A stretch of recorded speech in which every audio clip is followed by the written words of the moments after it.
మల్లేశ్వర్ గారు, సో ఏంటి ఇప్పుడు ఏంటి కవిత కమెంట్స్ చూస్తుంటే అటు రెండు తెలుగు రాష్ట్రాలలో కూడా రాజకీయ పరిణామాలు కాస్త మళ్ళీ మారిపోయినట్లుగా కనిపిస్తున్నాయి. ఏంటి దీనిపైన మీ అనాలిసిస్ ఏంటి? ఏ రకంగా చూడొచ్చు కవిత కమెంట్స్ ని?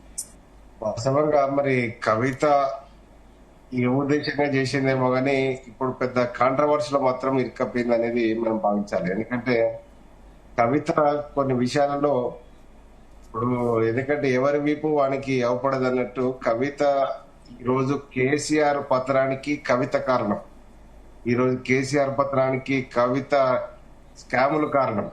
ఇవన్నీ దృష్టిలో పెట్టుకొని ఇప్పటికైనా కవితను కొంచెం పక్కకు పెడితే ఈ అహంకారము పూరితమైనటువంటి మాటలు ఎవరి మీద పడితే వాళ్ళ మీద మాట్లాడడం వల్ల కేసీఆర్ కు ఉన్నటువంటి ఇమేజ్ డ్యామేజ్ అవుతున్నది తప్ప కేసీఆర్ బీఆర్ఎస్ పార్టీకి ఉపయోగపడే పరిస్థితి ఏమి ఎక్కడ అవపడతలేదు. ఎందుకంటే గతంలో కూడా 2023 ఎన్నికల్లో కూడా కేటీఆర్ మాట్లాడిన తీరు కావచ్చు, కవిత మాట్లాడినటువంటి తీరు కావచ్చు, ప్రజలు కొంత నొచ్చుకోవడం వల్లనే ఇవాళ పక్కకు పెట్టేటువంటి సందర్భం ఉంది. ఇప్పుడు ఎవరు పడితే వారు మాట్లాడి వారి స్థాయిని మించి మాట్లాడే పరిస్థితి రావడం అనేది చాలా దురదృష్టకరం. ఎందుకంటే రాజకీయాలలో పర్మనెంట్ శాశ్వత మిత్రులు ఉండరు, శాశ్వత శత్రువులు ఉండరు అనేది మనందరికి తెలిసిన విషయమే.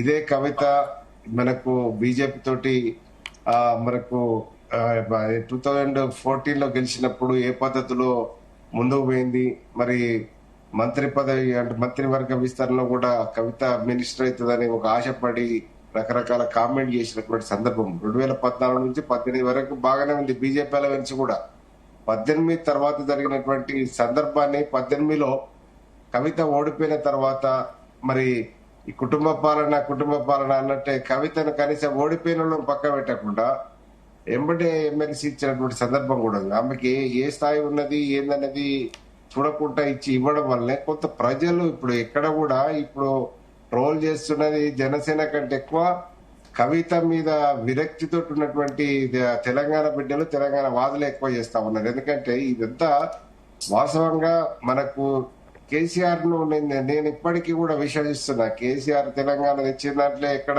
ఇది లేదు. ఆయన మాట్లాడితే ఆయన తిడితే నవ్వొచ్చేది తప్ప కోపం రాలేదు ఎవరికి. కానీ ఇక్కడ ఈ కవిత మాట్లాడినా ఇంకెవరు మాట్లాడినా కొంత విసుగు చెంది రియాక్షన్ ఎక్కువ ఉంటున్నటువంటి సందర్భం కూడా. ఇప్పుడు జనసేన పార్టీ మీద కామెంట్ చేయాల్సినంత స్థాయి నేను తెలిసి కవితకు లేదు. ఎందుకంటే కవిత ఇప్పుడు కేసీఆర్ తనయ్య గారు మాత్రమే సక్సెస్ అయింది, కానీ కవిత ఇప్పుడు ఈయన ఒక సినీ రంగం నుంచి వచ్చి జనసేన పార్టీ దాదాపు 2014లో ఎస్టాబ్లిష్ చేసి ఒక డికేడ్ తర్వాత నీకు వాస్తవంగా ఎన్నో పార్టీలు పెట్టి ఎంతో ప్యాక్ చేసుకొని పోయినటువంటి సందర్భం ఉన్నది మరొక. కానీ ఇక్కడ జనసేన 2014లో మరి టీడీపీకి బీజేపీకి సపోర్ట్ చేసి ఆయన ఒక్క సీటు కూడా పోటీ చేయకుండా ఉన్నటువంటి సందర్భం. తర్వాత జరిగినటువంటి పరిణామాల్లో 2019లో పోటీ చేసి ఆ గెలిచినంతను కూడా మరి పార్టీ ఫిరాయించినటువంటి సందర్భం. అయినా మొక్కవోని ధైర్యంతో ఒక రకంగా పవన్ కళ్యాణ్ మనం చాలా అభినందించాలి. ఎందుకంటే ఆ ఒక్క సీటు వచ్చినప్పుడు అక్కడ ఉన్నటువంటి గ్రాఫ్ తగ్గినప్పుడు పార్టీని ప్యాక్ చేసుకోలేదు.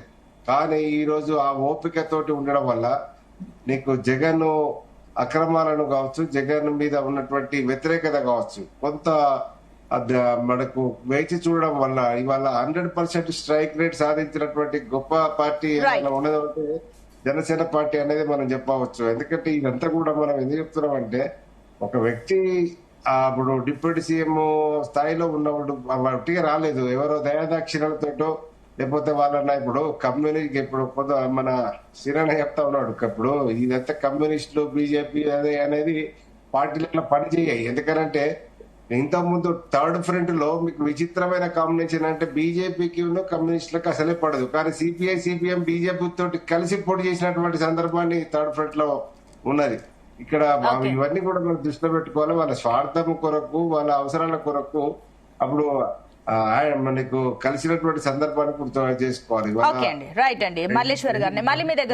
ఏంటంటే ఇవన్నీ అంటే వాళ్ళ స్వార్థపూరితంగా వాళ్ళ అవసరాల కొరకు చేస్తున్నారు. కానీ ఇప్పటికీ కూడా ఈ కేసీఆర్ ను ఇంకా కూడా మరి వీళ్ళు పతనం చేయడానికి మాట్లాడుతున్నారా, లేకపోతే వీళ్ళకు ఉన్నటువంటి ఇప్పుడు మరి ఏ ఉద్దేశంగా దాన్ని ఇది చేస్తున్నారు? ఎందుకంటే వీళ్ళకు అక్రమాలలో అవినీతిలో ఇరుక్కపోయి ఉన్నారు. కొంచెం దూరం ఉంటే కనీసం పార్టీ అయినా బతుకుతుంది. కేసీఆర్ మీద గౌరవంతో ముందుకు పోయి ఇవాళ కాకపోతే రేపు వస్తుంది. కానీ ఈ రైట్. రకమైనటువంటి డ్యామేజ్ తోటి ఇంకా డ్యామేజ్ అయ్యే అవకాశమే ఉంటుంది తప్ప ఎక్కడ కూడా వాళ్ళకు మైలేజ్ వస్తుంది అని ఓకే నేను అండి. అనుకుంటున్నాను. ఓకే అండి.